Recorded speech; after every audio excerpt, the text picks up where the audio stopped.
Long years ago, I read a novel by Ernest Hemingway. The novel was A Farewell to Arms.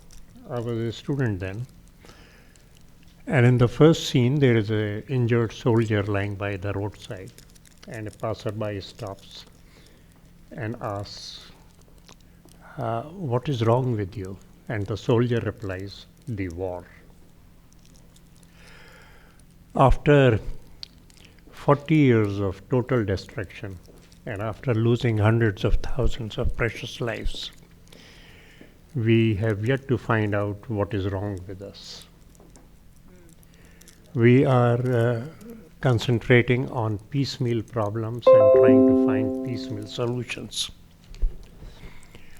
While providing relief to these problems is very, very important, and relief should be provided, some thought should also be given, and some efforts should also be made towards finding a permanent solution that would last, that would sustain. That unfortunately is not being done. Blame game is going on. Putting blames on one another does not solve a problem. We have to concentrate and cooperate in finding a solution to the total problems. Since the whole region has been totally destroyed, this has to be rebuilt, and war has to be replaced with lasting peace. What do we do about it? That is the question. How do we go to that destination? First is that we shouldn't be proceeding unilaterally, and the use of force, whether inside a country or outside a country, has to be stopped. Solutions are possible if we try to negotiate. Perhaps it was President Kennedy, another person who influenced me, perhaps because I was so young, I could be influenced. He said, let's not fear to negotiate, but let's not negotiate out of fear. Now, the only fear that we should have is that of going to war against one another. Jinnah was wiser, and he said, peace within and peace without.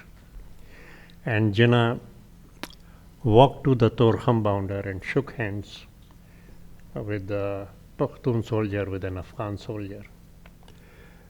Bhutto went even further, and he said, Jinnah shook hands. I have come here to Kabul. His first trip abroad was to Kabul after he took over the government of Pakistan. And he said, he shook hands, and I am here to conquer hearts. The point is that too many outside forces, the Western countries, Russians, NATO countries who have been fighting wars inside Afghanistan, they haven't lost anything. They are in comfort. It's the countries of the region, be it Pakistan or Afghanistan, or some countries of the Central Asia, Iran, China, who continue to suffer. And our suffering mainly is because of terrorism. So there can be bilateral approaches, talking to one another, two countries talking to one another, trying to find solutions. But it's very important that we have a multilateral approach also. Why can't be there a conference to start with of all the countries of the region on bringing peace to this region? We are suffering and they are suffering. So it's only those who suffer who can build a roadmap to peace. Peace is our requirement. Peace is not the requirement and need of the developed countries. Those who have suffered have to find a way out. And I think we should start. We should have a bilateral approach. If there is a problem between two countries, let us resolve that. Force shall not be used. We shall sit down and find a solution. Like the refugees are a problem of Pakistan. And if we seek a partial solution of pushing some refugees out, it will give rise to many other problems.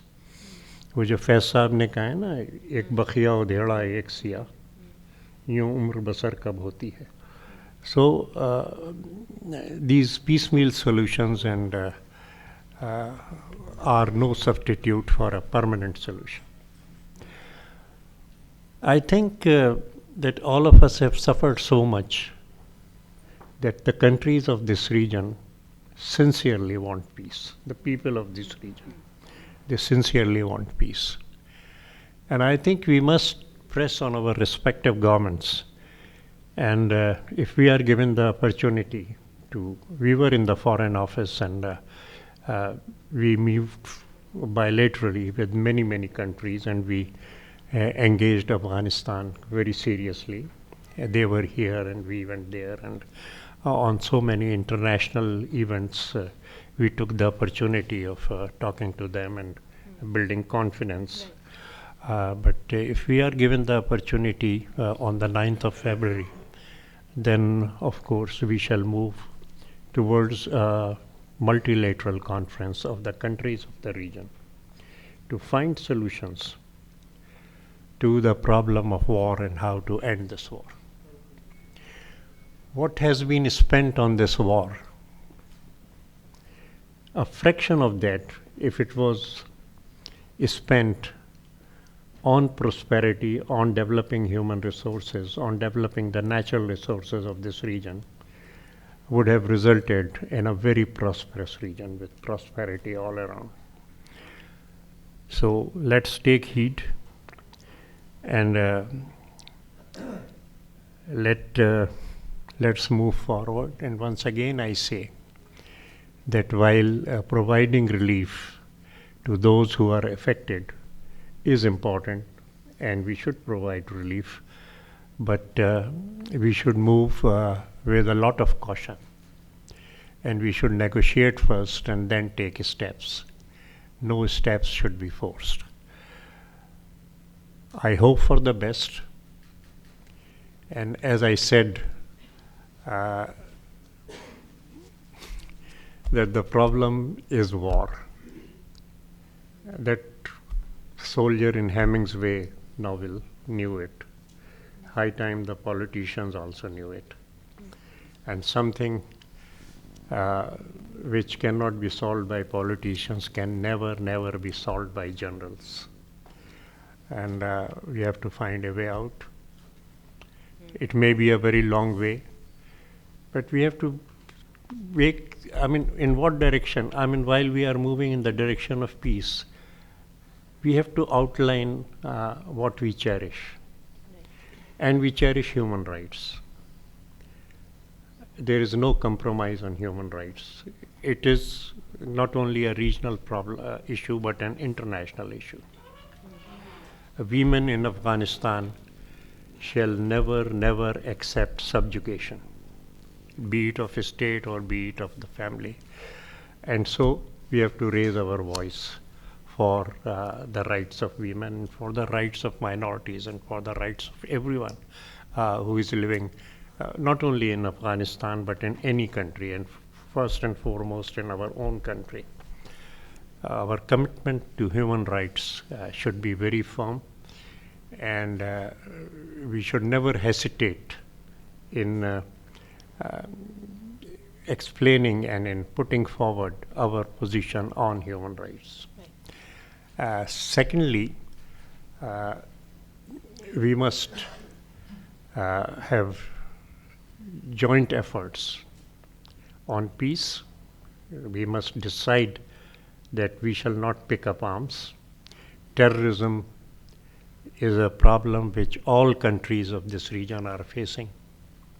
So many people are are dying. We must all get together and join efforts to crush terrorism, because we must know where we have to negotiate, and we must know where we have to put down our firm, a fist of iron, I should say. About 10 years back, there was an agreement between 4 countries of the region. Tajikistan was there, China was there, Afghanistan and Pakistan, to jointly fight terrorism. And we were looking with a lot of hope and anticipation towards that agreement. And I personally interacted with some actors, and I said, what are we doing? There was a conference in Dushanbe. Chief of Staff of Pakistan was there. Unfortunately, the Prime Minister didn't go there. And that's where the matter ended. But a joint effort against terrorism is a prerequisite of this understanding of bringing about peace in this region. I thank you very much for this opportunity, for expressing my views on behalf of my party. And I hope one day peace shall prevail. आपकी खबर, आपकी आवाज़, voicepkdotnet